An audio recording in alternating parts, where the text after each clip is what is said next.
What's up, everybody? Welcome to Kicking It with Cardolas, and I'm super excited to bring to you today one of the probably most inspirational athletes that I've ever had the chance to work with, coach under, and mentor under. So Theresa Stanley here. As you can see, we just finished our Taekwondo class virtually with everything that's going on with coronavirus, whenever you guys are watching this. She is a 6th degree black belt in Taekwondo. She's the executive director of the Phoenix Taekwon-do Club, 11-time international competitor, and all-around boss babe, girl, warrior on the go, literally. So thank you so much for coming and being a part of the show today. So for those of you that are watching and those of you that are listening, I wanted to bring you on because besides you do all the things, you do all the things very successfully. I think that it's really important for people to hear your story of how you came into entrepreneurship, running a company successfully, huge, with lots of locations, and still being a fit mom and still doing the things that you love. Yeah, well, my husband actually founded the Phoenix Taekwondo Club in 1986, and when we got married in 2011, I actually was coming into the last year of my business degree. So I have my degree in marketing, and I was, talking about, okay, what opportunities do I have? At the time, I was working for the federal government, and there was opportunities in the private sector for me to move into marketing. And then we kind of had this conversation because he was, running the studio at the time, the head instructor, and there was, he was kind of doing everything. And I said, well, what if we did this together? And, if I go full-time here and, build it as a business or as an organization together. Mm-hmm. And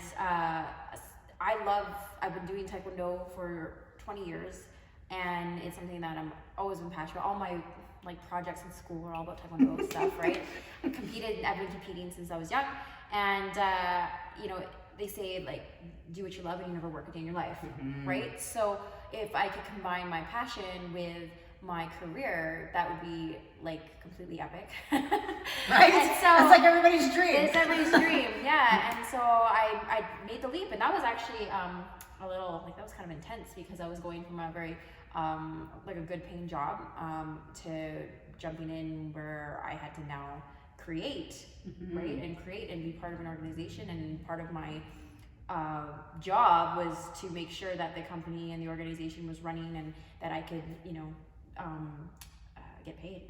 That's kind of part of it, right? I think it's important to know, at that time when you had started looking at Phoenix Taekwondo, it was a passion. Yes. It was Master Stanley's passion, yeah, of the art of training firsthand under General Troy, who's the creator and founder of Taekwondo.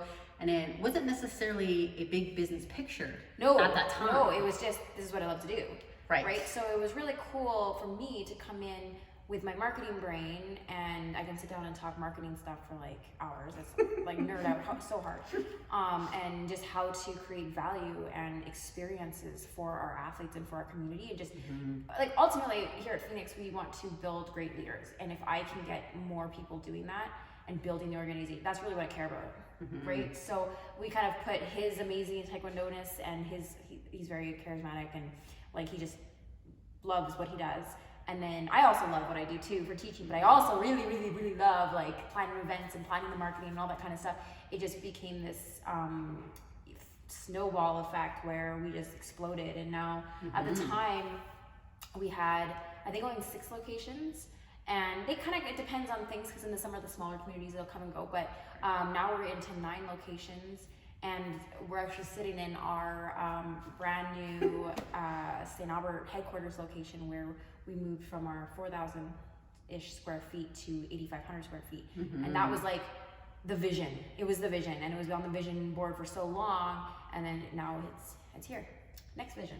Right? So from a marketing brain, in terms of, I talk a lot with my clients and on the podcast of mindset, of taking the leap. And I know that there are people who struggle with this, and I've struggled with this, and we've had many conversations with this, of leaving that security, leaving that safety, leaving, that 6-figure, that really great, comfortable, secure job to do what you love. Walk me through the mindset and, the faith and the belief and the steps from leaving very safe corporate government, mm-hmm. great benefits, to the leap of faith to building, this huge organization to what it is now. Okay, well, comfortable and secure sounds good. Boring. But honestly, for me, at the time when I was working for the public service, that place, it was not my passion.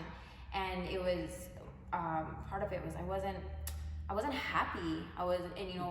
It was just like going to work was like I would rather stab hot pokers in my eyes than go to work, right? So it was I'm sure people can relate to that, right? Not a happy place and not around great people, and so it definitely was a little bit of a scary jump because it is comfortable. You get used to this very comfortable place, and that's actually not a great place for people to be in. I tell my athletes, if it's not challenging you, then it's not changing you for the better, right? You need to be challenged. It's like, we're diamonds, right? And we have to be put pressure to really become great. And so, the mindset, I guess, and the work that went behind it was, no matter what, I can do this. And what worst case scenario? Okay, I have to get a side job. Worst case scenario. What's the worst case scenario? Okay, well, I guess I go back to work if it's not exactly, so, but if you just keep focusing on that, what you love and that vision and walking through what it's going to feel like, I've actually written blogs about this before. There's this concept of be, do, have. And so you have to be the person that, does the things to have the things that you want to have. Right? So that when I switched and kind of learned about that, I said, well, I want to be, a martial arts instructor, and I want to mentor, women. I want to mentor girls. I want to mentor athletes. I want to be a key leader in our community and building great people. And what do I have to do? Who do I have to be? And what do I have to do to make that happen? And so what I really focused in on that vision and those feelings, it's interesting because the universe, or whatever you want to call it, just rains down on Here the you opportunities. And sometimes you're like, oh, you gotta be prepared for what you're gonna be given and be ready to jump. And I really put a lot up to my husband because he's one of those people that it's like, yeah, we'll figure it out later. Great idea, let's do it. And then I'm like, how are we gonna do this? It's like, nah. But that's the thing, that's the thing when we talk a lot about, energy and vibration and frequency and tapping into, what it is that you love to do. You don't need to know the how. Sometimes you just need to know the why. You just need to focus on the why and onto the vision. And so, that being said, you've left your corporate job, you've left the safety and security, you're really focusing on the vision. You are now starting into growing and marketing Phoenix Taekwondo Club. You're an international competitor, and now you're pregnant. Oh.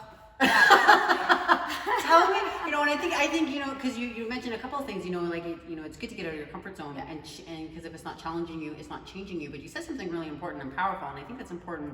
If you didn't catch it, is that if it doesn't challenge you, it doesn't change you for the better, and that I think people are afraid of change.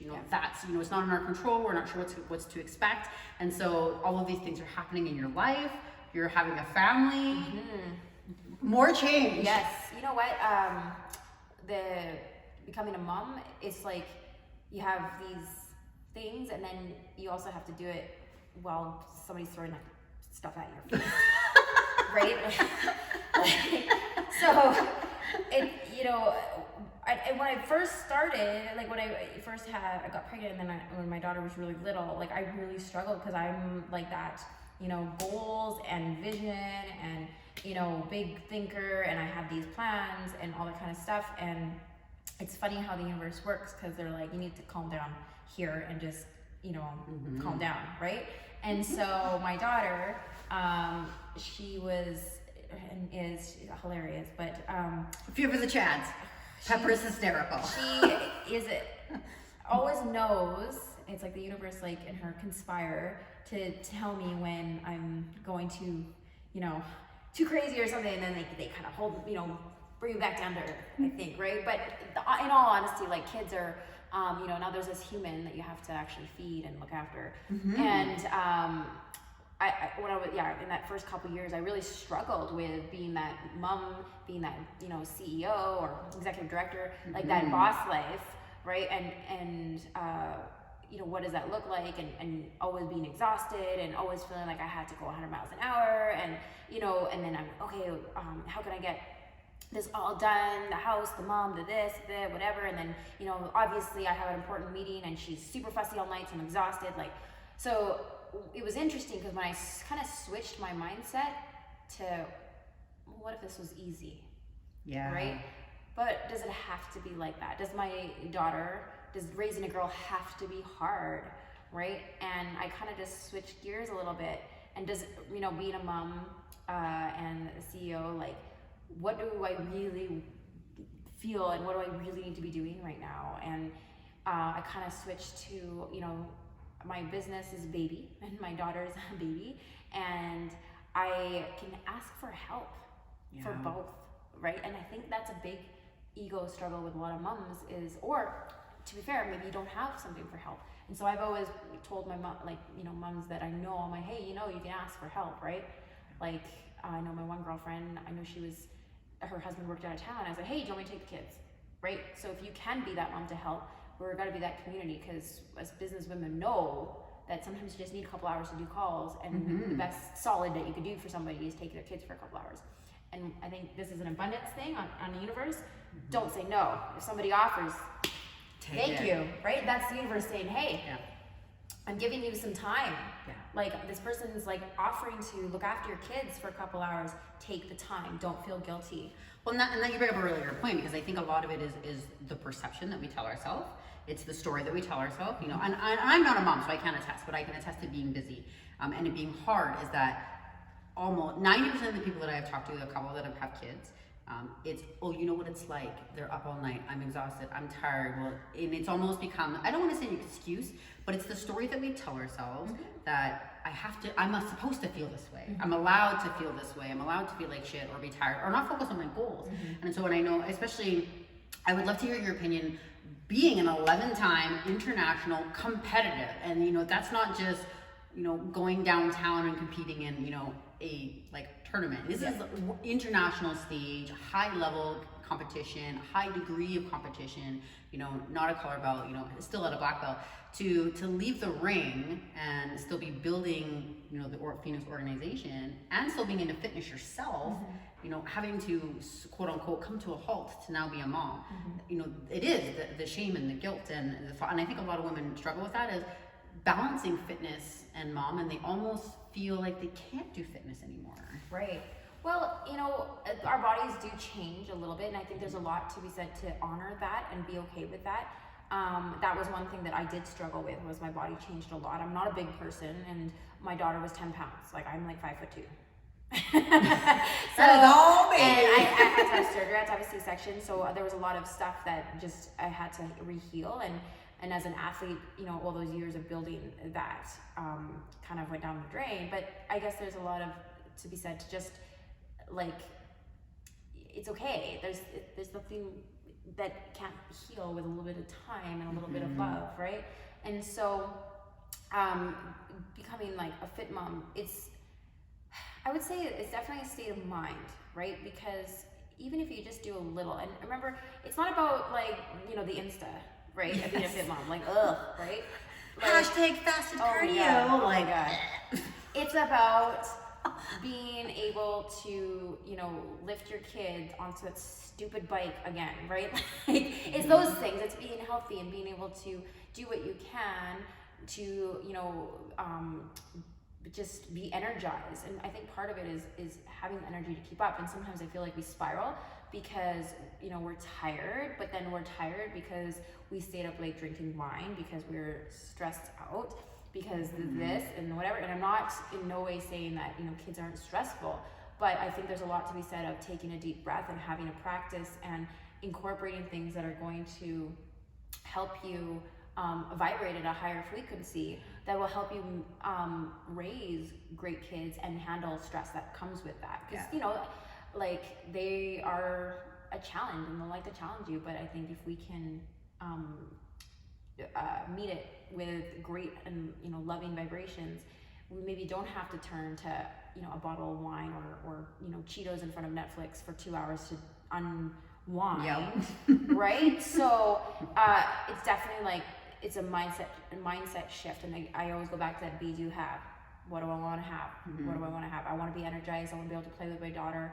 I want her to actually see me as somebody who looked after himself and was playing with her and was, you know, playing sports with her and being active and healthy and cooking with her. I don't want her to see me as somebody who's, like, you know, not active or always, you know, that, like, stressed out, and that I didn't want her to see that. right? Because children, they don't do what we say, they do what we do. 100%. Right? So there's a lot of, you know, and some people might not like what I'm saying, and I apologize, but it is true. This is uncensored as It fuck is uncensored. podcast. You can say whatever you want. Yeah. You know, it's hard because sometimes we're like, oh, I gotta be politically correct, but I'm like, You well, don't. let's just say it. You just say it. But I think, you know, it is, you know, and I agree. Like, it's not to say that there's not hard days and that sometimes, you know, you just need a half an hour and you want to have a glass of wine, and that's great for you. But we do need to be cognitively aware of how we're presenting ourselves and for children. And I've talked about this on another podcast previously too, is that especially when it comes to body image and to health, you know, what is your health routine look like? Not only for you, because they're watching you, like you said, they're watching everything you do. And, you know, having been in martial arts training under you for the last, I think, 6 years, I don't even know how many years now, 5-6 years. Pepper's always, you know, Pepper's been in the club lots as a student and as coming there, and the amount of independence that she has and personality that she has and confidence, which I know we're going to talk about in this episode as well too, because of the way that you've shown up for yourself and shown up for her, you know, truly is a testament that we really need to be aware of what we're doing, you know. And also, you know, for fitness too, of after Pepper, you went into bodybuilding. I did. Yes. And that was a whole thing. It was interesting because at the time, the place that I was training, they were doing a lot of bodybuilding out of there, and I learned a lot. Like bodybuilding taught me a lot, and I kind of nerded out on the science and stuff behind it.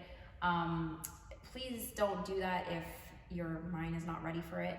It's awesome. It was super fun. I learned a lot. It was interesting how the science works to get you on stage, but it is not a place to build your confidence.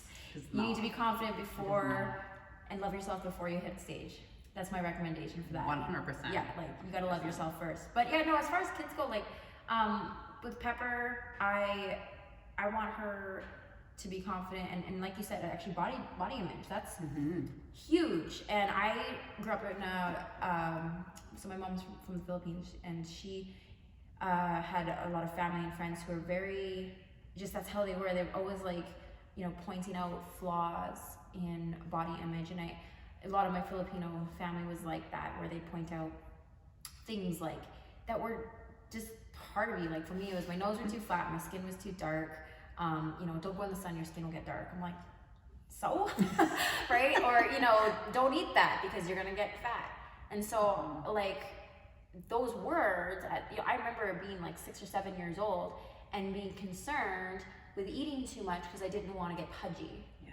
Right? And that's that. My daughter's 6 now, and I hear some things that she sees at school, but I know that the way that I portray fitness and my body image is going to be more important than some of the stuff that she'll get, because then, you know, that's fundamental, right? And from the people that she's surrounded with that she considers family.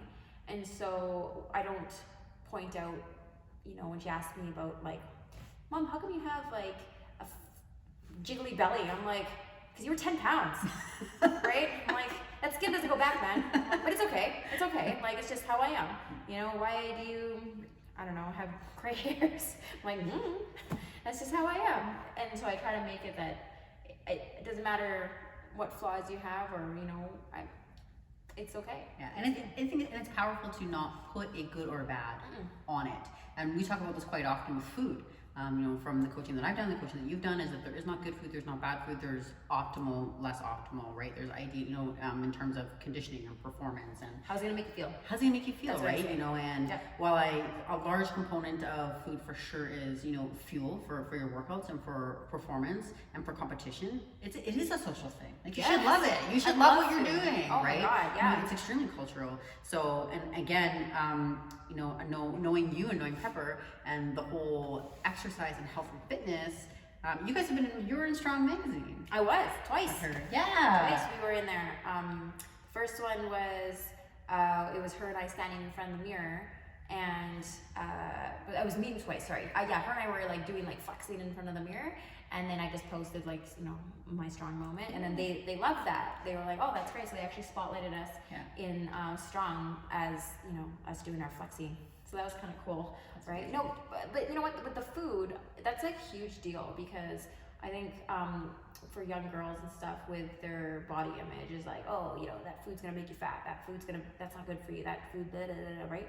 And that was programming that I received when I was a girl, and that kind of came up even into my adulthood, where I'm like, oh, I don't eat that. And then when I did bodybuilding, there's only a very set amount of food, so you know, you get really like locked into, oh my god, I can only have this and I cannot have that, and that's bad.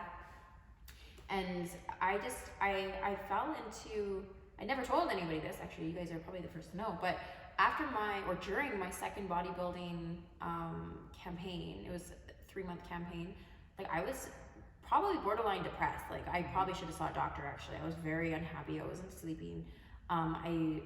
It took a lot to like get up and go, and I had to take a lot of naps. And you know, my husband was like, hey, is everything okay? And I'm like, yep, you know, but that's what everybody does when they don't want to share that, right? There's a certain amount of shame that goes with that. And so I realized, I'm like, this is not what I want to do. And so there was like a moment about a year and a half ago, where I decided that I wanted to eat food again. I didn't want to weigh all my stuff. Now again, I'm going to put a caveat on this. If you have specific goals, so if I'm going to train and I'm going to go compete, I have a very specific list of food. And the reason that I do that is because I need to be able to train for hours on end, and I have to recover fast. And so there's a very specific diet that I'll go on, but it has a purpose, right? And I'm okay with that for the 3 months that I need to do, and it has an end game, right? Well, and that's the thing to be really, and again, this comes down to mindset again too, and we talk about this coaching hats, right? Of where you're, sometimes you're on mom mode, sometimes you're on instructor mode.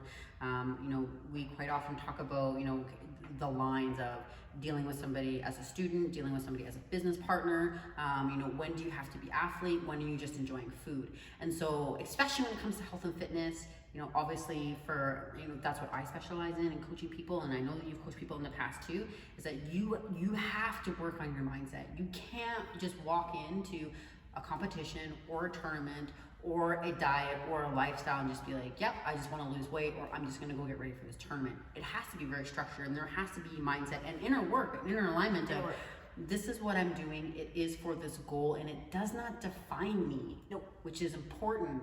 And so, because I know, again, we are particularly, we're more carb heavy because of the sparring, and then we will do 8 to 10 rounds to practice, even though our rounds are typically only 2 minutes, but because of the, and the extra conditioning and the extra drills, and plus the pattern technique, and plus the board breaking, and plus running and sprints for conditioning and those types of things. And many athletes will be, and I'm sure at the executive international level, it was even more so. But to have that understanding of that, this is my purpose, this is my goal, this is what my schedule is, and then to know that like when you're done, it's okay to be done. Yeah. And that's where I think a lot of people struggle, especially in bodybuilding. Yes. Is that when you're done the show, that the show does not define you, that the performance does not define you, and you can go back to eating food. Yes. And one of the things is that, when I weigh in before a tournament and I'm making a weight that I have to make, like that's not my normal weight. I try, to get, because I have to get quite light because I'm not very tall, right? So, I'm going to look a certain way that, maybe, I know back in time, like, I could see all my muscles and I look really lean.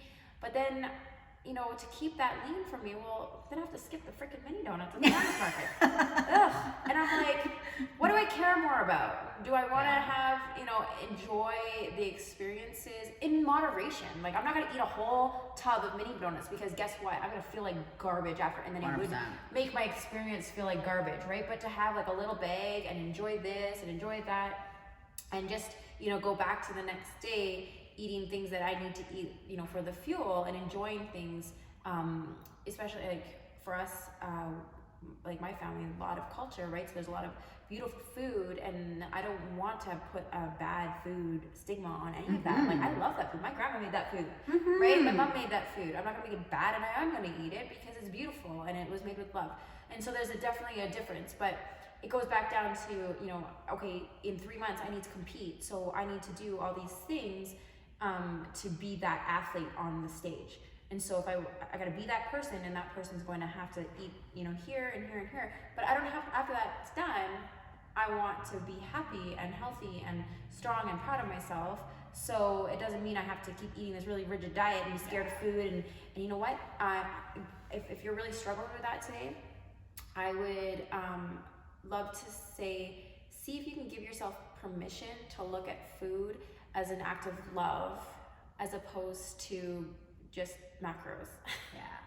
Right? Like I'm not gonna lie, there's still a few things that I weigh because if I don't weigh them, I'm totally not honest. Yeah. Have you ever weighed a real serving of peanut butter? It's embarrassing. Yeah, I'm just like, right? Yeah. And ice cream, like. I know. There's things where it's good to know the serving size, but you gotta, like, for those of you guys who are going into intuitive eating and stuff, you still gotta know, like, because your body might be, oh yeah, maybe I'll have a little bit more, and then it ends up being more than what you actually need, and you don't feel good, and then so it's something that you eventually learn. But and so what was the shift for you when you were going through this difficult time? You were not really happy with how you're feeling. You're feeling low energy, having to nap, kind of struggling, borderline depressed. What was the shift? What was the realization for you? You know what? I'm sure it was through like some of the books that I was reading at the time, and just some of the personal development that I was doing. And I said, like I did, I'm currently working with one coach, and it's like, what do you love? Like, what would you love? Yeah. And I'm like, well, I love this, and I love that. And it's like, well, why don't you approach everything in your life with what would I love? And I said, well, these experiences with my daughter at this age, I'm not going to get those back. And so if we go down to, the market or go to Katie's or something like that, I want to experience a little bit. And sometimes she would ask me when I was in the bodybuilding, like, why don't you eat that? What's wrong with it? Yeah. Right? And I was like, so I have to say, I don't want it right now. But it was like, she was excited when we got to share like a sundae, right? Mm-hmm. And I wasn't going to get like beat myself up for having a half a sundae, right? Like we would bike for it. And so I kind of moved into this place of awareness where I just wanted to come at food now with more of a love than a restriction, because I was finding that I'm kind of a rebel, and when people tell me what to do, I don't like it. Which is weird because I'm in martial arts, but that just like hones down the rebellion. But like I wanted to just experience more things, and I felt like I was and it's funny because it is around food, but even with other things I was like, well, I want to do yoga more. I don't want to have to like kill myself at the gym all the time. I want to do something that I like more, and just kind of come at everything. Make fitness fun! Yeah, I want to come at everything with just more intention and being more present and just having fun with it, and as opposed to like hating what I was doing. That is not a way to live, man. Yes. And so that being said, it was I noticed the transition myself from the business stuff that we do together, from the business side, of this very evident conscious shift of you throwing yourself fully and full-heartedly into the passion of the club, of growing that club. And there was, I know there was some parts of your brand that previously that you'd kind of let go, that you loved and they were a part of you, and there's still things that you were doing, but that was not where your vision and your mission and your passion was. And so I would love to hear the mindset, the steps and the shifts in terms of an entrepreneur, of anybody else who's listening or watching, on twofold, from number one, being a woman and directing a very successful, very large and profitable community and club. So, from a business side, and again, the mindset behind quote unquote leaving an identity behind and really aligning with who you are, creating everything that you have now. Yeah, you know what? It was an interesting shift because, again, I've been doing a lot of work, and so my recommendation is to do the mindset work, because it's interesting what you discover. And I had a few things. I had a blog that I was dabbling in and that kind of stuff, and I just felt like I wasn't really 100% committed to anything in particular because everything was always busy, and there was always little things for everything. And I was like, I couldn't focus on one thing, and they say where your intention goes, your energy flows. I think that's the way. Is that backwards? Is that right? I think that. Nope. Yep. Right. Your intention goes, your energy flows. Yep. I was really starting to feel just all over the place, and I wasn't in alignment. My alignment, it was like a compass just spinning, and I didn't know where I was dropping plates, wasn't happy. with the directions that I was going. And obviously I was still working here, right? Like I was still doing everything here, but then I had a couple other things on the go, and it was just, there wasn't enough time, and it was just a lot of resistance. There was a lot of resistance I was getting. I couldn't seem to get like my traction, right?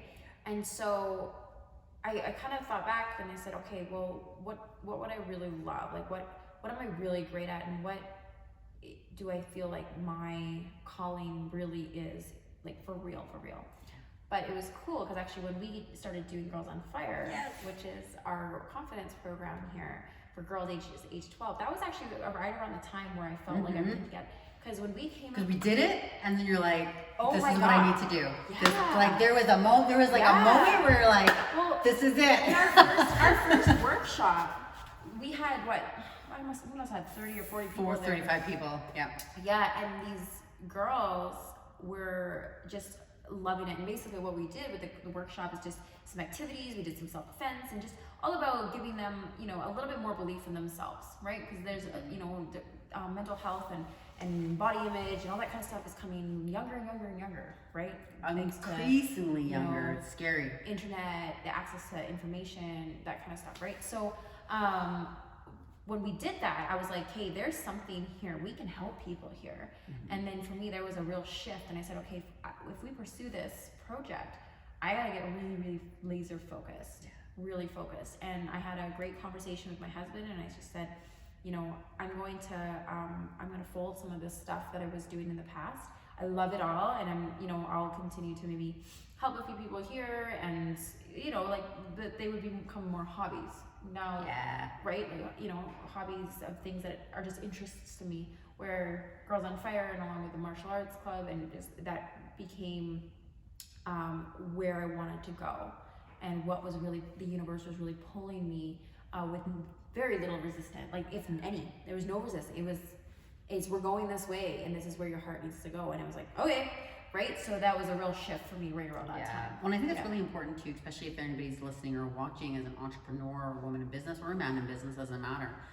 Is it a hobby or is it a business? How are you going to approach it? Absolutely. And if it's a hobby, it's probably costing you Yeah. right? Like it's costing you more than you're bringing in. And in the initial stages of an entrepreneur, if you're a new business, yes, you're going to be paying out because there's investments to be made, but over time it should pay itself back, Whereas for me, there was things that I was doing, and they were costing, right? So that was a shift. But if you can get into the business and you really get focused on, and this is where I need to go, then you can get, roll up the sleeves and get to work, right? And then you'll feel it.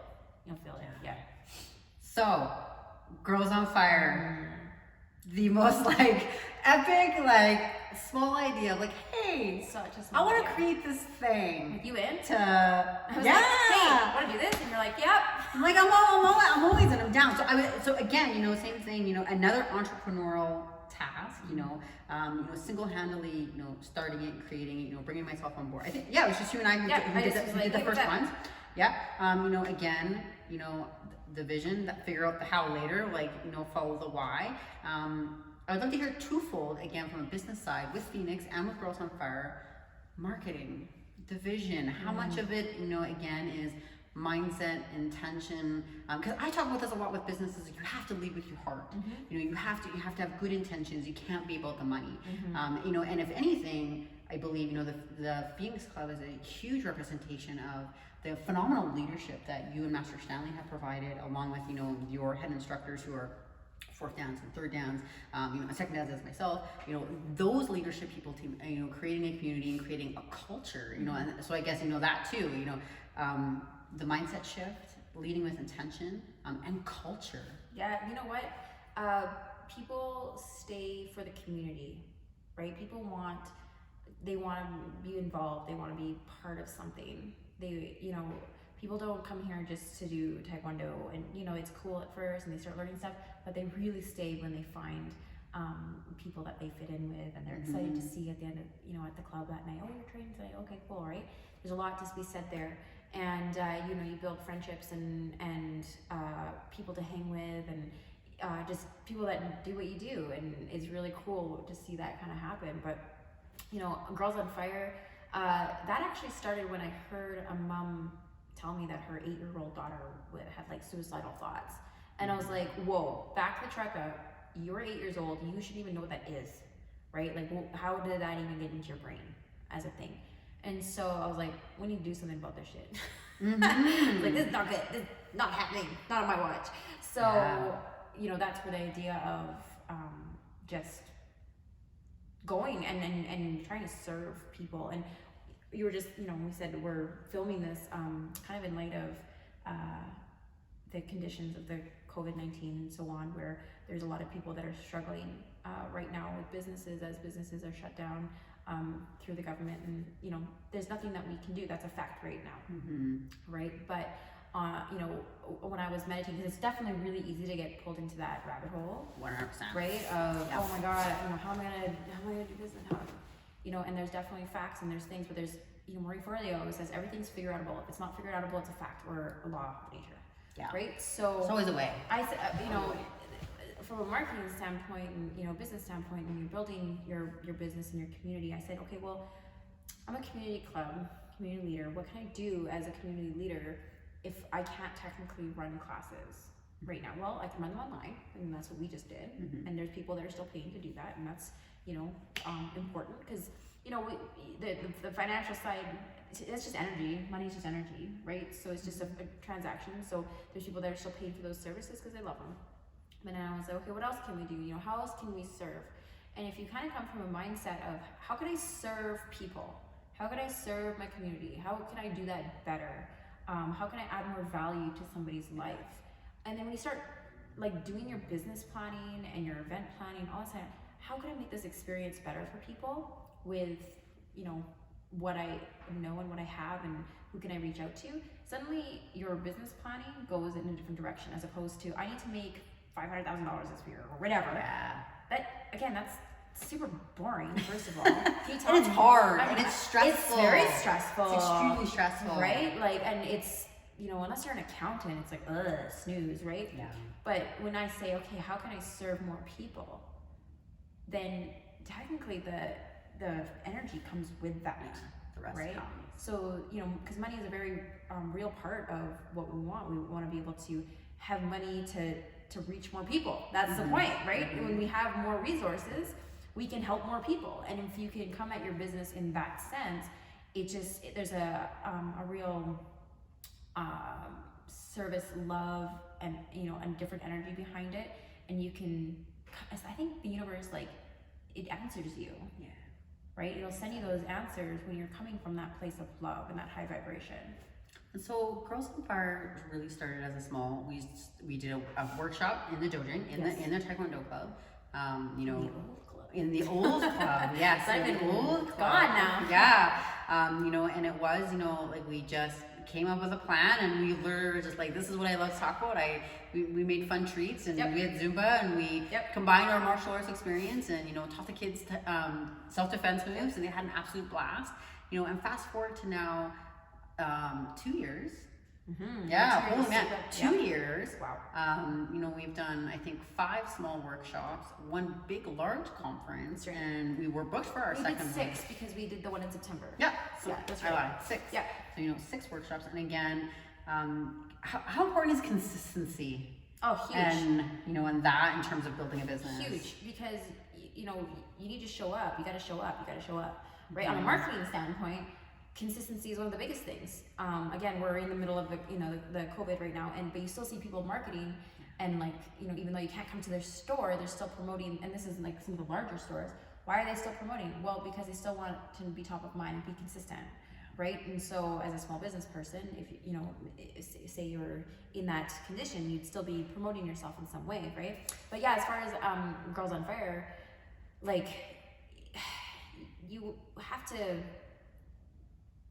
Once you're like building that brand, like, you want to continue, and you know, you kind of get people's, like, they kind of get their feet wet, and they kind of feel you a little bit, and then there's a certain promise that comes with it, and what those are going to look like.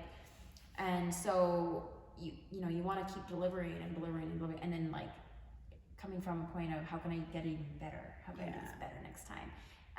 The conference is a really cool manifestation, actually, because after our first couple events, and they were sold out within like immediately. Instantly. Like it was, we didn't have to do much to sell out those small workshops because there was a lot of drive and again a lot of heart that went behind them. And I said to our event planner Doreen from Kylie Creative, I said, Doreen, we had like a 3-hour conversation. This is my vision. You know, I want to see 100 girls together in a sea of pink. I want them to be having fun and energy to be super high. You know, I don't want it to be really heavy. I want it to be lighthearted. I want them to feel empowered and like a rock star when they walk out of the event that day. And literally exactly what I wanted manifested last year on April 28th, 2019. So it was awesome, and we were everything that I envisioned happened, which was really exciting. And there was a lot of work that goes with that, and just knowing, you know, and being open to that happening. So in 2020, we are postponing a little bit, but it's cool. I already, it was supposed to happen on May 3rd, and I had refunded everybody, and I just said, oh, well, you know, we'll figure it out. But we sold, God, we were, I think 40% sold. And it without even advertising. We didn't even start advertising yet. We were already 40% sold out. And it was really cool, and it was a gift from the universe. After, you know, I had a few moments when everything kind of came crumbling down in March, where I had to, you know, pull the plug on our tournament, but all the girls on fire. And a few days later, somebody bought tickets for the September one, and I was like, oh, it just felt so good. Because the vision's still there, the energy's still there, and I'm still visualizing what that event's gonna look like every day.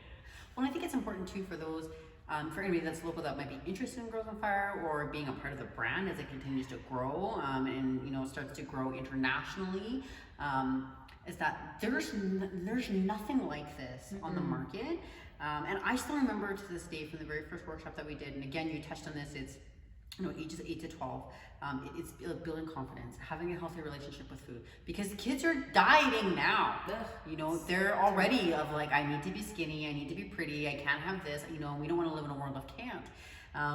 You know, and building that confidence and building self-defense, because, you know, particularly, you know, as both being, you know, really strong leaders in women empowerment and strength, we want them to be confident now, because that confidence carries on with them. But I remember a mom approaching me and saying, I wish I had this when I was young. And so, you know, it's a true testament of you listened to your audience. You know, you heard there was an 8-year-old that was having suicidal thoughts, and you respond, you gave them what they needed. And sometimes your audience doesn't know what they need until you give them the solution. And you know, it's no different in coaching through health and fitness too. Is, you know, like they come to me and like, you know, I want to do a diet, and then we have these, you know, mindset deep dive calls, and they're like, oh my God, I have no self-worth and self-esteem because of all of this tragedy in my past. You know, and so again, you know, you really do need to listen to your surroundings, and you know, Girls on Fire is one of those things that has a ripple effect. Oh, huge. You know, and to their friends, and to their moms, and to their aunts, and, you know, and then to that, you know, whole family dynamic as well. And you speak highly about this lots within the, again, you know, Taekwondo Club, building great leaders and building great people. I know you've encountered many situations of, again, I'd love to hear, touch on confidence in martial arts in the club, because it's sometimes night and day, these kids coming in and out of the door. Oh my gosh, I have one little girl. She's not little anymore. She's like 16.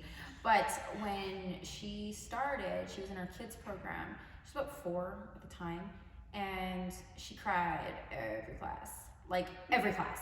Like, and she had like anxiety as a little girl, and her parents were really gentle but very like stern, and they're like, no, you can do this, you can do this, you can do this. And so sometimes she would just sit there and cry for 45 minutes, and, you know, good job today, right? It's okay, you got in the door, right?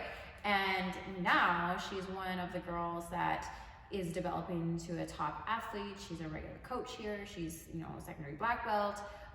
You know, regularly runs training, you know, like for the little kids now. So she was that little kid in that same program, but now she is teaching. And so it's really cool to see that life, you know, it's almost like a butterfly, right? Like there's this little worm, your little caterpillar, and then just for them to grow and become this beautiful butterfly that you see. And it's really cool to see them become confident people. And it's funny because I'm like, oh man, I've been here for a long time. Because so many of my little guys are, you know, like big guys. Like they're not little guys anymore, you're big guys. You can pick me up, right? So it's cool to see them grow into really great humans, you know, and I'm really proud of that. And so my end game, you know, for Girls on Fire, if I wanted to have something happen, was, you know, in 20 years from now, somebody who went to that conference and their life changed, and their, you know, what they believed in themselves changed, and they always remembered stuff that they learned at that conference, to tell me that that made a huge effect for them, you know, 20 years from now. And, you know, and how that changed the trajectory of their life. And so that's the ultimate goal, right? So to close off, I guess, you know, what would be your top 3 tips? One from each category, you know, one from being a fit mom, one from being, you know, a woman entrepreneur, or a very successful woman in business, and one from being a top level athlete. What would be one tip? Oh, okay. So for a fit mom life, be kind to yourself and do things that are fun. Okay, fun is huge. That'll make it all a lot easier. For business, you know, again, make it fun. I think fun is kind of the center of all this, but you really gotta, you know, get out of your, like we say, break the habit of being yourself. Like Dr. Joe Dispenza, but like, you know, just come from a place of servitude and, you know, how can I help this world? And I think you'll find a lot there. And then as far as being an athlete goes, do your freaking sprints.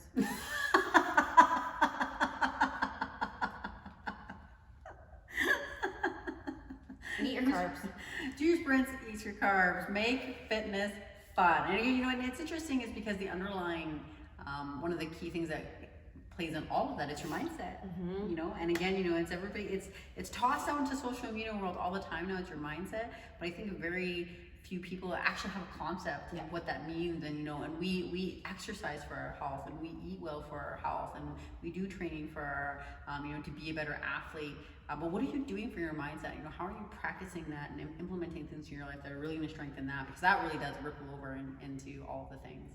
And so if there's one last piece of advice that you give to anybody that's listening or watching today that's struggling in any type of area in terms of confidence, what would you say? Oh. Well, you need to go stand in the mirror, look at yourself in the eye, and say, I am enough, and I love myself. And do it every day until you believe it. Once you believe it, then great things happen. I love it. Awesome. Thank you again so much for coming on the show. Really appreciate it. If you guys have any questions, or you know, you want to talk to more about marketing tips, if you're interested in Girls on Fire, like I said, you know, being a part of that, you know, being a part of the brand, and growing, or coming, if you're local, you know, again, feel free to reach out. I'll put all the contact information below. I will be sponsoring one local girl to be able to come in free of charge as soon as we are up and able and running to go again. So like, share, comment, all the fun stuff onto this post, whether you're watching or listening on audio. Thanks, and have a great day. Epic. My bum was falling asleep.